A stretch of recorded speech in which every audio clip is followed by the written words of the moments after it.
दहिवडी पोलिसांची धडाकेबाज कामगिरी। मोटारसायकल चोरीचा गुन्हा उघडकीस आणून 2 आरोपी निष्पन्न करून 3.5 लाख रुपयांचा मुद्देमाल जप्त।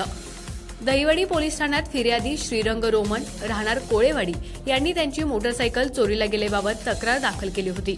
या अनुषंगाने गुन्ह्याच्या तपासात कोरेगाव, पुसेगाव, दहिवडी या भागातील सीसीटीव्ही फुटेज तपासून तसेच सर्व भंगार दुकानदारांकडे चौकशी करून आणि तांत्रिक बाबींचा उपयोग करून सदर मोटारसायकल चोरी ही अनिल जाधव आणि अतुल निकम या आरोपींनी केल्याचं तपासात निष्पन्न झाल्यानं आरोपींना अटक करण्यात आली असून त्यांच्याकडून मोटारसायकलचे सुट्टे पार्ट आणि चोरी करताना वापरलेला 4 चाकी टेम्पो जप्त करून गुन्हा उघडकीस आणण्यात यश आलं आहे।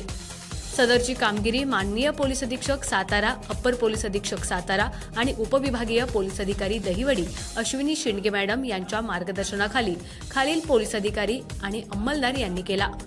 यामध्ये सहाय्यक पोलीस निरीक्षक अक्षय सोनवणे, महिला पोलीस उपनिरीक्षक स्वाती धोंगडे, महिला पोलीस उपनिरीक्षक चांदनी मोटे, पोलीस उपनिरीक्षक गुलाब दोलताडे, पोलीस नाईक सचिन वावरे, पोलीस कॉन्स्टेबल रामचंद्र गाडवे इत्यादी।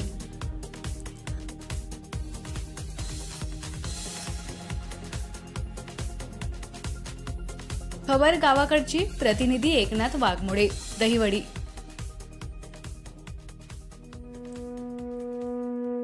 आमच्या खबर गावाकडची या चॅनेलला सबस्क्राइब करा, लाईक करा आणि आमचे व्हिडिओ शेअर करा। धन्यवाद।